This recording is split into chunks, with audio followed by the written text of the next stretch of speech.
Hey, what's up? Welcome to Founders Club. I'm Alex Lagos, and today we're joined by Luke Smiley, co-founder of the Nashville-based fast casual brand, Radish. Luke shares his journey from the world of corporate finance to launching a restaurant concept with his wife, chef and influencer Amanda Frederickson. Luke unpacks the transition from a structured corporate schedule to the freedom of entrepreneurship, the realities of scaling a brick-and-mortar business without venture capital, and the dynamics of co-founding a company with a spouse. He also dives deep into leadership, debunking the myth that millennials don't want to work by revealing why culture is actually the root of the problem here. Without further ado, let's get into it. Luke, thank you so much for joining us. Thanks for having me. How's life? What's been keeping you busy outside of Radish? Life's great. Lots going on. I mean, by far the biggest thing outside of Radish is the family. I've got 2 kids, 5 and 7, and so chasing them around a lot. Outside of that, I've got some nonprofit work that I'm doing. I just started. I'm in the class of Leadership Nashville, so cool. Starting that program, which I think is going to be really Nice. cool. And then I'm talking to Vanderbilt Business School about helping out with some entrepreneurial studies there. Very cool. Adjunct Luke, future adjunct Luke. Yeah.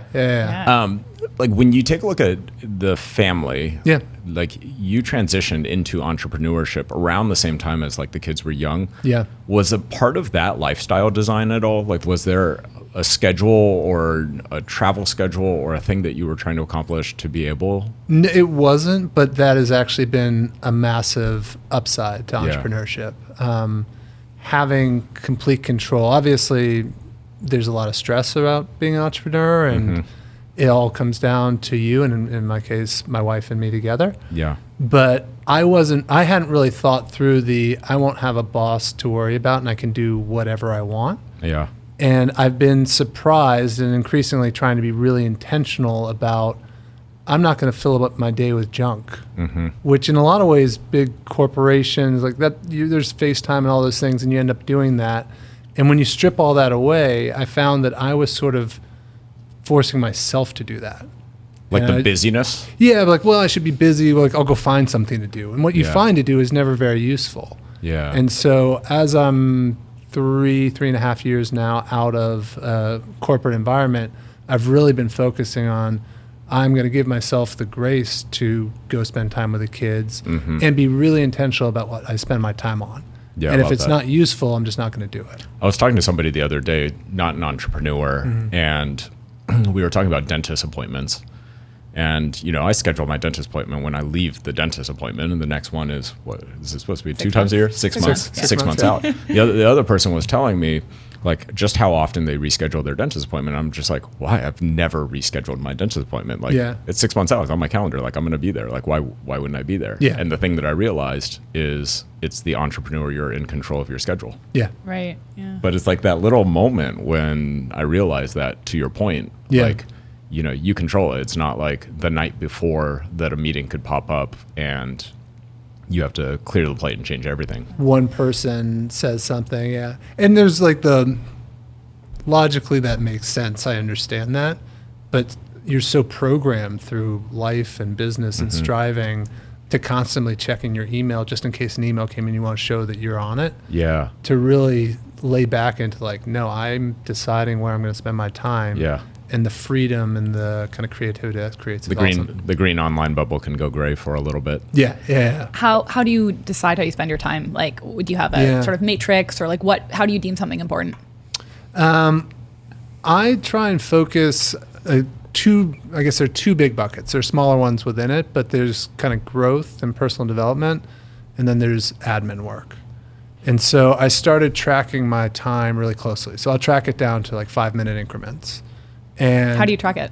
I have an app that's called Clockify. Okay. And so you just go in and click it really quickly. It's not too much time. Yeah. And doing that, I took my admin down 70%.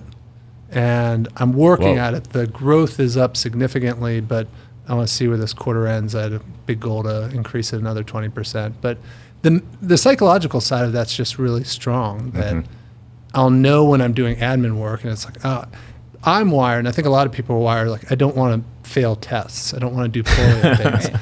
And so when I'm starting doing admin, I'm like, shoot. I'm ramping that number up. I got to be careful. And then those moments when I used to dive in and just say, let's go find something to do, I'll stop and say, no, I want to fill up with growth. So what could I do right now that I would reasonably call growth? Yeah. And it's growth of the business, growth of ideas, ideation, myself, anything like that you put in that camp. And so I sort of have red and green that I try and manage to. So we're sitting here in Nashville. A lot of people listening to this are Nashville or visited Nashville as they came across Founders Club. What's your favorite thing to eat recently that's not Radish? And like, how have you seen the food scene change over the past decade? My favorite thing to eat not Radish and outside the house. Yeah, because my wife's cooking. Fridge Wednesday fridge foraging doesn't count. It's got to be off of the Amanda recipe list. That's tough. Looks like I exclusively eat things. It's pretty awesome. I'll say one. No, actually, some friends of ours opened Show Pizza in East Nashville. It's fantastic. If you haven't checked it out, it's Japanese style pizza. They started it with Sean Brock. Cool. Okay. Nice. So that's great. Yeah. And there's a chalkboard up on the wall there where they show you the sourcing of every single ingredient. Oh, really? But it's just like how often do you find out like where the pepperoni is from? Exactly. Radish, when you like, tell us a little bit about like the inspiration, Amanda's journey from the test kitchen to starting Radish, and really like I would say the leap of faith that you guys took into the market at the time. Yeah. So the background was my wife was a chef, but she had never worked in a restaurant before. She worked in the Williams-Sonoma test kitchen, which is a super cool job, which is creating recipes. And then she went on and became pretty well known on Instagram and had a social media following, but was really kind of burning out on that. And that happened right about when we were moving to Nashville. So it created a good break point for her of like, what do I want to do with my career? And at that point, I had left finance, had started some entrepreneurial work, really building and scaling businesses. And so I had finance and operations. She had culinary and marketing. And we'd gotten to Nashville. We moved from California, where all we ever ate was healthy fast casual. Right. Yeah. And we got here and it's like, well, that doesn't really exist. So part of it was just a need of like, that's the sort of food that we want. And the more that we talked about it, the overlapping skills were really strong. It felt like it would be fun. It was a good leverage of the platform that she already had. And the more that we talked about it, Nashville just felt ready. It's a city that it's not that big. It shouldn't even really have a football team.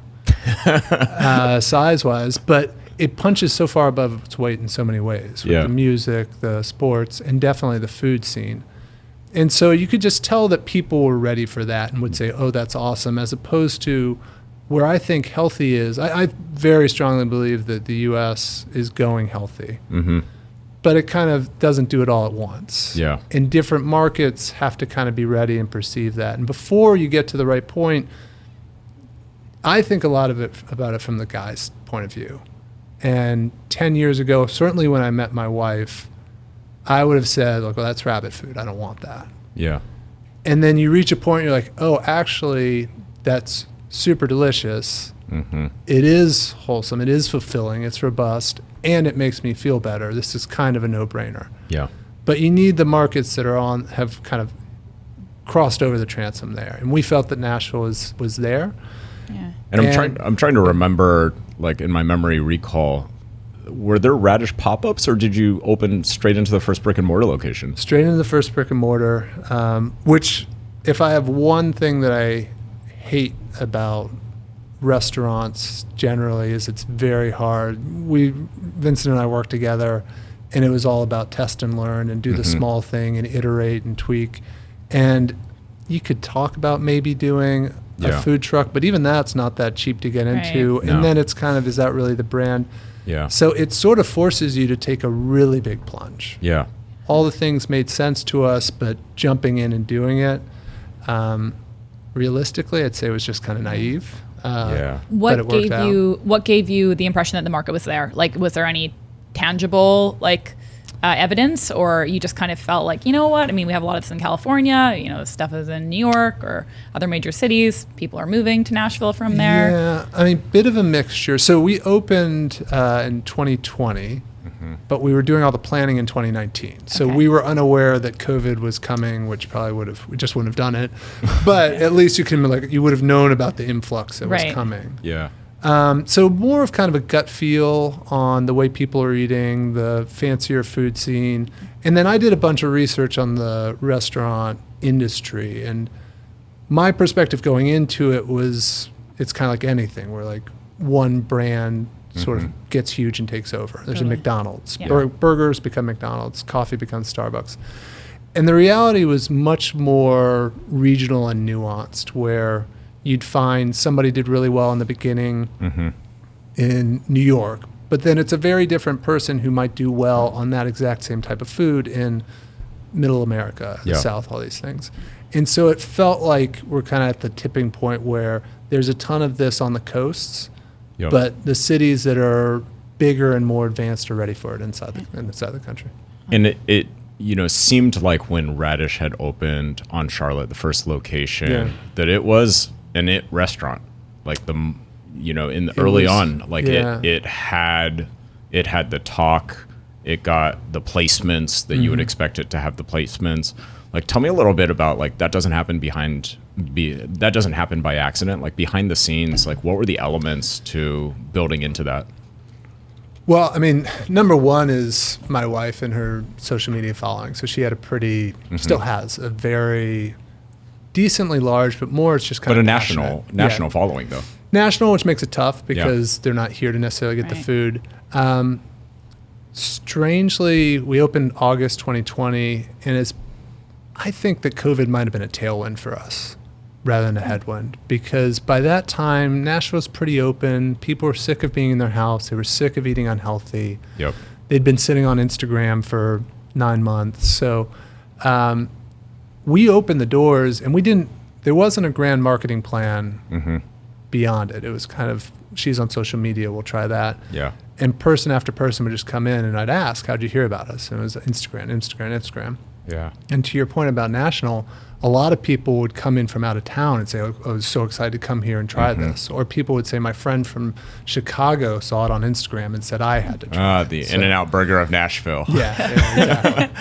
And, I think you're right, though, on the, you would never wish upon anybody to open a business during the pandemic. But I know in our family, it was like, well, do we want to eat healthy or do we want to eat pizza? Yeah, exactly. And that's literally what it was during COVID, and the healthy options were, and to be honest, still are pretty limited. The scaling the locations operationally, like what changed, what had to change, and like what did you see, and what was a surprise going to the second location? Well, for the first 3 years, I was still working with Vincent. Yep. So I had a full-time day job. So you were part-time. Yeah. And so the structure has always been operations and finance report to me, and then Amanda's marketing and culinary. For those first couple of years, inevitably, a lot of the operations stuff just went to her. Yeah. And that is not where she should be spending her time. She's so creative. She's so amazing. She has all these talents.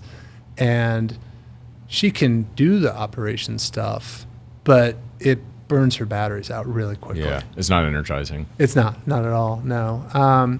So for that reason, we were kind of over-investing, I'd say, in operations at the time. So having more people around and more layers than we would have otherwise. But even still, opening the second store really strained all of it. Yeah.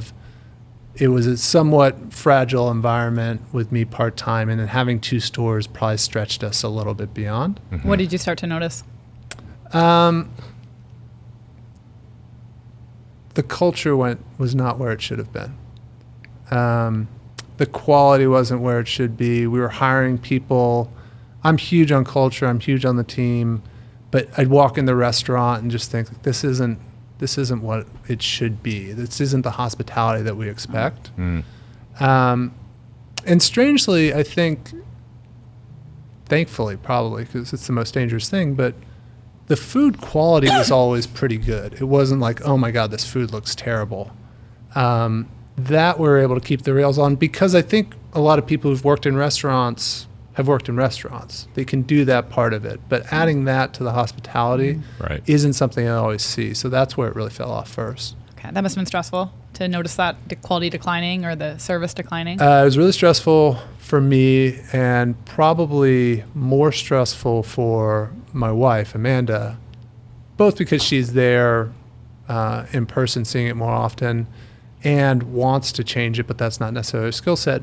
But also, she bears a huge burden because she's the face of the brand. Right. So when Right. somebody doesn't feel their service or their food is what they expect, it's like, Amanda let me down.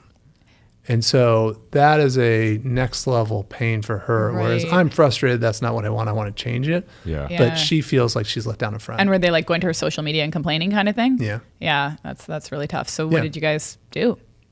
Well, eventually I went in full time. While we were doing it, we had a regional manager. And so I was spending an inordinate amount of time with them, trying to coach them on how to run the business the way I wanted to. Yeah. You're trying to player coach without enough time being a player. Yeah, exactly. So yeah, two problems there. I had never actually run a restaurant before. So I knew how to manage people, but not necessarily the intricacies of a restaurant. And two, the person that we had in the role, I just don't think had the skills to do everything that we wanted. And so you're trying to kind of coach through them and not always seeing the follow through that you need. Let's talk about going full time working with your partner a little Yeah. bit. Like what type of dynamics does that create working with Amanda, and like Yeah. what have been the things that you've loved about it, and like what should people know going into it if they're considering going into business with their partner? I love it. It's not without its challenges, but I love it. One of the things I always tell people is it really forces you to work on your communication. Because a husband and wife, there's a lot of things that you can just say, You can slide under. yeah, that's not what I would have done, but not worth it. Like, just let it go. But when it's a business, like, I know we actually have to talk about this. Yeah. So that's forced us in a lot of ways to really improve our communication, which has been fantastic. Has that translated to your marriage as well? For sure. Yeah. Yeah, for sure. One of the biggest challenges, honestly, has been we're parents of young kids. Yeah. We're partners in a growing business. That's a lot. That's a lot of your day right there. Yeah. So the amount of time that we get to just be husband and wife is not as much as it should be. And that's, I think, true of a lot of people our age. You just reach a point with kids of like, we're kind of co-parenting here. But it's put more stress on that. So we've had to be really thoughtful and intentional about like, how do we stop work? How do we have time that's just us? Yeah. So what are the boundaries that you guys have put together, or like what are the rituals that you've put in place to try to be intentional about that? Because like Erin, my wife, and I don't work together, but like these are quite frankly things that we would love to do more of as well. Yeah. We've tried to set up, we have set up date nights and things. Largely, you have to get away from the work and the kids. Yeah. Because if you get away from one, the other one just becomes the vacuum. So we have at least one trip a year where we get away. My sister usually comes to town and watches the kids. We have a date night. And we've, maybe funny for restaurateurs, but we've sort of tried to go away from just going to a restaurant, and we try and do more like hikes and things like that, kind of getting out and getting some fresh air as well. Yeah. We have not been successful, and maybe we should be trying harder about drawing lines in the sand to say, all right, we're just not going to talk about the business anymore. But the funny thing is, we joke about this. I don't know what married couples talk about.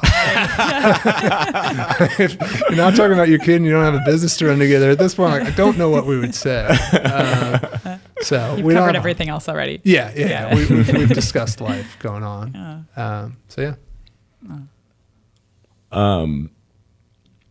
When you take a look at like carving out the areas of the business, you know, when Amanda approaches something from a creative side, a culinary side, a marketing side, and you're approaching something from an operational side, that's hard enough when it's not your partner that you're having the conversation with. Like, how do you balance the two different sides and the decision making and like all of the kind of different variables? Well, I think it's harder sometimes because of your spouse, but also the trust is so Much stronger. 1,000%. Yeah, there's no questioning intention. Yeah, and she's so talented that for the most part, I just try and sit back and support her in creating the vision. I will provide her with a lot of information. So she'll see something, get excited, and I'll say, well, kind of just so you know, this is how much that would cost. Yeah. And she's a great creative because she is thoughtful about that sort of thing. So that doesn't seem reasonable. But then there are other things, like we just rolled out at Little Rad, new cold cups that are branded. For anybody that doesn't know Little Red, tell us a little bit about Little Sure. Red. So we opened a sister concept a year and a half ago. That's an all-day market called Little Rad. So Radish, Little Rad. And it sells coffee. And so the cold coffee cups, she found these really beautiful branded cups that are, in my opinion, obscenely expensive. But it was an example of, she was like, I just truly believe that this matters. I can't quantify marketing, but it's going to work. It's going to be worthwhile. And I said, this is what the cup costs. If you want to do it, let's do it. Yeah. And a lot of the times she'll see the cost and say, that doesn't make sense. And this is one where she said, no, we should do it. And we've already seen a bunch of people go on Instagram and post it. And so... Can you mark it up to 99 cents and sell it to me as a reusable cup? Yeah, probably. So that's an example. Yeah. And I think it goes the other way where it comes down to operational. I mean, it's certainly finance. She just has a lot of trust in what I'm doing, and that gives her the confidence to kind of, we try and work on that a lot of, I don't want her to be tied up and worried about operations and stuff like that, because again, it burns her out and it takes her away from the place where she's truly world-class and talented. Yeah. Grab and Go is a pretty creative and a little bit different as well. So you have Little Red, the Outpost, but tell me a little bit about like the brainchild of like coming up with this concept of partnering with other businesses as channel partners. Oh, yeah. And Vincent's touting himself here because he helped create the technology that allows us to do it, which we appreciate. So we will work with businesses, offices, gyms, things like that, and we'll put a fridge in their office and then stock it every day. And there's a QR code that people can go to and check out and just get a salad very, very easily. And it has been great. Largely, our best connections are with co-working spaces. For them, it's just a no-brainer for their members. But we've worked with gyms as well, and it's been fun. I'd say it's not a gangbusters. It doesn't change the business, but it also is great branding. And I have so many people come up and say, like, "Oh, I saw your thing in my office." So you guys have got in the airport. I feel like there's that farmer's kitchen or whatever it is. We've talked about the airport. And that's another thing. I mean, we're completely self-funded. We don't have investors. We don't really want them. And so finding economical ways to build the business is a big part of what I spend my time on. And so the office partnerships was great because that was one of the very few things I could point to is like, all right, this is a low-cost test and learn. And it's been good. And also I think that was part of helping think through the concept of Little Rad, which is more focused on prepared food. So taking those learnings and taking them to other parts of the business, that's fun. That's the green time. That's where I want to spend my time. Do you guys have any desire to grow beyond a local presence, especially if you're not taking any investment? We do, and we're actively looking at that right now. Cool. It's another big leap. It's one that I'm excited about, but you got to be careful and be thoughtful about that sort of thing. What are some of the things that you're deliberating over? I've done a lot of work on what's the right market, what's the right type of market. And I'm leaning towards, one school of thought is somewhere you can get in a car and drive, so maybe 3-hour radius. But from here, those aren't huge or great cities. Knoxville. How far is that? Isn't Atlanta like 4 hours? So it'd be a little bit beyond that. I'm relatively new to Nashville, just so you know. Okay. You're like, I don't know what these places are. Be careful, by the way, the first time you drive to Atlanta, the Google Maps time to drive to Atlanta, add an hour. Oh, okay, good. Because I remember looking at it, it's like 4 hours. Okay, cool. We'll do some time. It's fine. And also, by the way, there's a time zone difference too. Great, got it. So between those two. You have no idea when I got into Atlanta. The first time I drove to Atlanta, I got in at midnight, and I'm like, how did that happen? Anyway, so you're thinking about it, you're deliberating, So you're like there's somewhere to that, drive. but yeah, smaller cities are tougher, and you could probably only have one or two in the city, whereas Yeah. a bigger one you can have more. So I'm more inclined to go to a bigger city. I've got some that are on my list, but then the real challenge that we're facing right now is we had a gut feel for Nashville. Yeah. We knew what Charlotte Avenue was like. We knew what Cool Springs was like. You knew the neighborhoods. Yeah, when it's a new market, trying to do it just from kind of data, and we have a lot of data we can use, and then perspectives of other people, it's just a little tougher to get full confidence that Right. this is the right spot. Yeah. Yeah, my head goes Charleston. Charleston is tough because they're one of the towns that doesn't like they like supporting their own Healthy brands food? more. No, I think they like healthy. I think it'd be a great Yeah, maybe town I think on a lot of levels. maybe I think Charleston because they've been so good at exporting their hospitality brands. Yeah, I've heard from a lot of people that they really like their brands, Yeah. which makes it tougher. Austin, I've heard the same thing. But on a lot of other metrics, it's great. Yeah. Hardest leadership lesson that you've learned making the jump from that corporate life into the entrepreneur life, like, or one of the hard lessons that you had to learn along the way?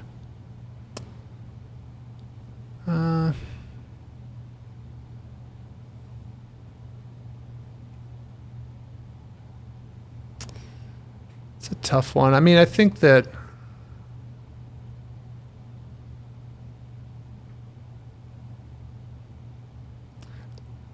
maybe the culture matters so much to me. And it's so fun. This is the first time I've ever get to start from scratch and say, this is the culture Built that it. we want, Yeah. which was so energizing. Right. But at the same time, I hadn't really thought it through that there's zero culture to start with. That's a white box. Yeah. Yeah. And so I sat in a room and with Amanda and we said, this is a culture, but then you start inviting other people in and suddenly you're outnumbered. And it can get away from you pretty quickly. All this time and effort, we say, this is the culture. Yeah. And that was one of the things I think I found when I went full time, is that the culture was really not where I wanted it to be. And so maybe the amount of time and effort it takes to get that culture right, even when you've invested in it, you say the right things, you're trying it, Yeah. it's still kind of half-baked. Yeah, I can definitely see that because like the transition that you and I both made from corporate life, we had the culture of our direct report team, right? Yeah. Our direct reports and all the people that the hundreds of people that roll into our team. But then when you back up to the thousands of people that worked at the company, that was almost like the stop of like the default culture. Yeah. If that makes sense. Yeah. So in the absence of focusing on the culture of your team, it kind of defaults to the company culture. But yeah, when there's a blank slate, I think you like have the opportunity to create an even more powerful culture. But if you're not intentional about it, then the culture will end up being the average of the talent that's hired in. Yeah. Yeah.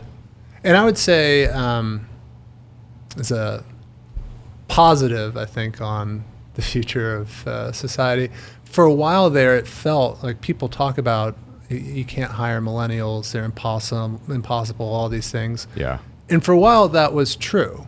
But very strongly of the opinion, it's always a culture problem. Right. So people were being entitled, and the work ethic wasn't great. And it felt like they were offended when you asked them to do pretty reasonable things. And so for a little while, I was like, I don't know, maybe like we have crossed over some transom and it's just going to be impossible going forward.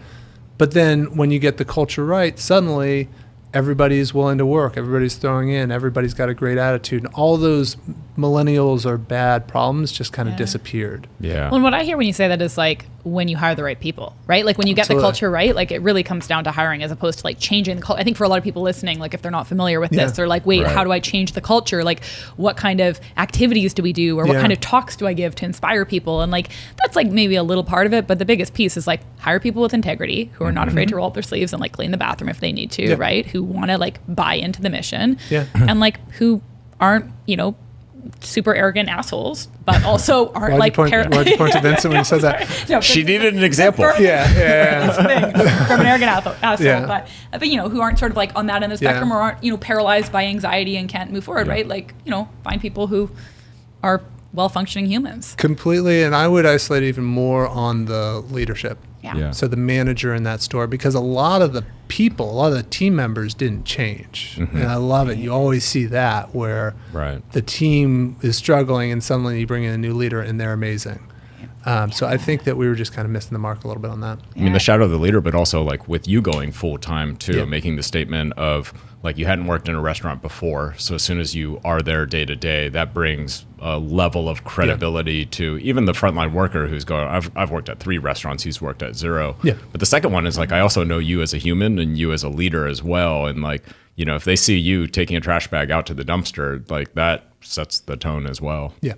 Yeah, for sure. When you think about like the future of food, future of tech, and like AI and the digital world has kind of been moving a million miles an hour around you guys.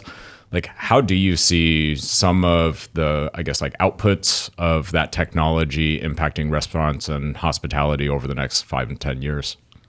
It's a great question. Trying to figure that out like everybody is right now.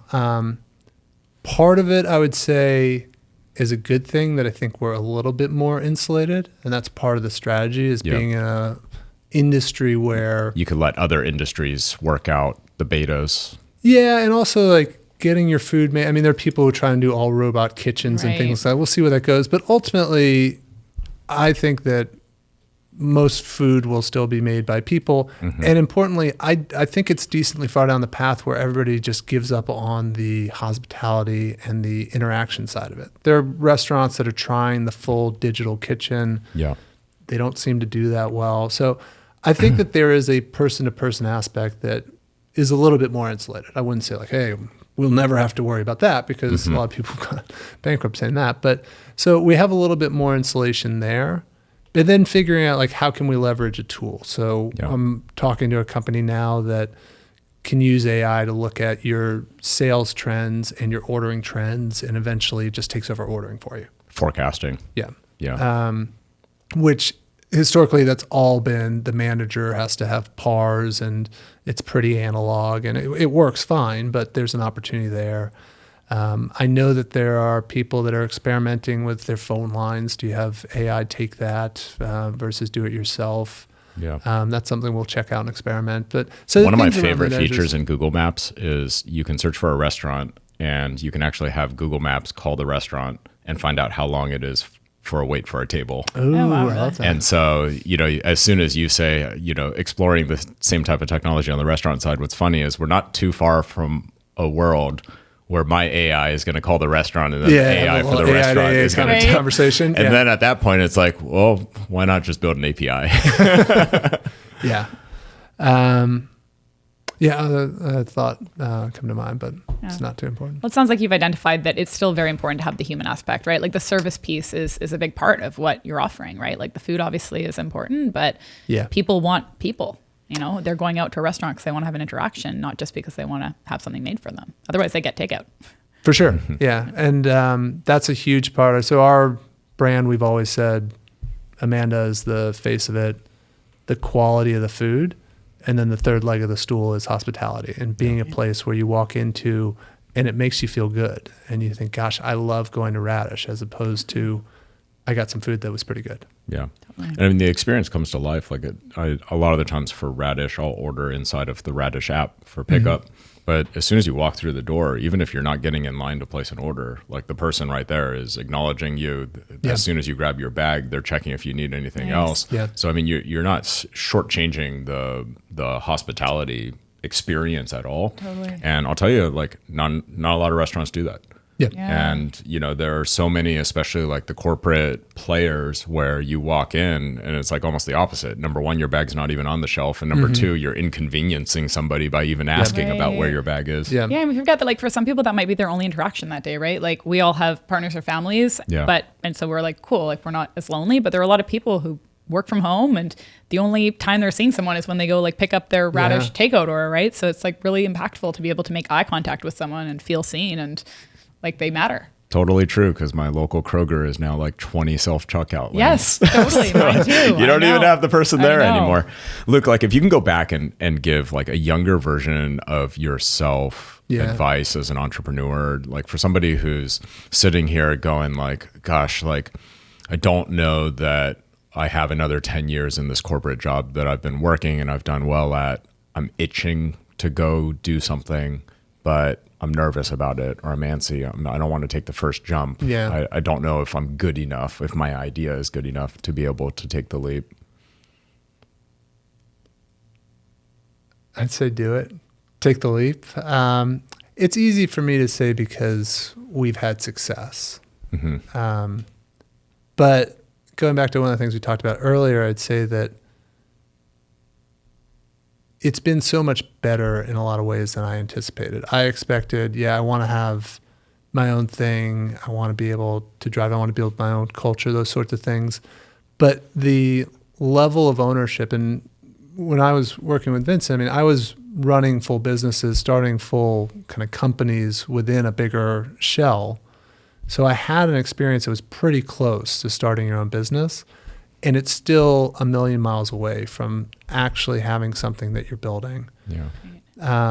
And the kind of complete ownership of everything and everybody, and looking around and saying, either this is what I want or it's not. And I found a lot of times when you're in a bigger organization, there's a lot of kind of like, oh, it's not what I want, but I think it's what the business wants, or that person seems kind of immovable. The psychological difference of saying every single day, is this what I want it to be? And then back to where we started, like the psychological difference of, I'm going to do exactly what I want to do. And to some extent, give myself the ability to do that rather than you got to do this, you got to do this. So all of those are vastly better than I expected. And I've talked to a lot of entrepreneurs, I'm friends with a lot, and none of us knew what we were doing. No, I don't know a single person who's like, oh yeah, I jumped over. I knew exactly what I was doing. It was perfect. I'm so glad I did that. There's always going to be those dark moments and the tough times, but whether the business works out or not, I think almost everybody figures it out. Yeah. There are a lot of people who figure it out and then the business just doesn't have the right economics or whatever it is. There are a lot of reasons a business could fail, but almost every entrepreneur I talk to gets up a learning curve. They're doing really well, and they've kind of created a different version of themselves that they could never go back. It's kind of like you look back at the corporate world and think, I couldn't do that. So for anyone who's checks out your LinkedIn and is like, but he's had so much experience and he has a Stanford MBA, like, what would you say to them if they're like, I don't have those things? Like, do you think that those have been really integral in your success, or? I think experience helps, but experience comes in a lot of different places. So I wouldn't worry that if you don't have an MBA or you haven't done this or that. If you really are driven and see yourself in that way of like, I could do this, I want to take that on, I think you'll be able to do it. If you see yourself as very much, I'm structured, I like being told what to do. I'm also big on saying entrepreneurship is not for everybody. Mm-hmm. Be really clear about what you're doing and do you want to do this? And if you see yourself and kind of get to know what an entrepreneur is and think, yes, that's me, dive in. I think you'll do great. Great. Look for somebody who wants to learn a little bit more about you, follow you, find the local Radish to visit. Where can they do all the things? They should follow my wife, Amanda Frederickson, on Instagram at Radish Eats. Ironically, I'm not on social media of any sort, so I'm on LinkedIn, but there's a hard divide in the family on social. So follow my wife, follow Radish, and I'm on LinkedIn for anybody who's interested. One of my favorite things about Amanda's Instagram is she does this thing called fridge foraging every single week, where she'll literally open up the fridge, show what's in it, and then she'll give you options for 2 different meals. You vote, and then she starts cooking. It's like really awesome. And I've started even like taking photos of the inside of my fridge, putting it into ChatGPT, and then asking it like, give me 2 recipes that I can make using the things that you can see here. Does it give you useful answers? It does not. Yeah. I mean, it gives me useful answers. The food doesn't look as good as Amanda's, and I bet hers tastes better. Yeah. But it's getting me 80% of there, I'm sure. Yeah, pretty well. Well, it's Wednesday. I saw a salmon dish being created. So when I head home, I got that waiting for me. Yummy. Luke, thanks so much for joining us. No, thank you guys. Today. It's been a blast. Awesome. Thank you guys so much.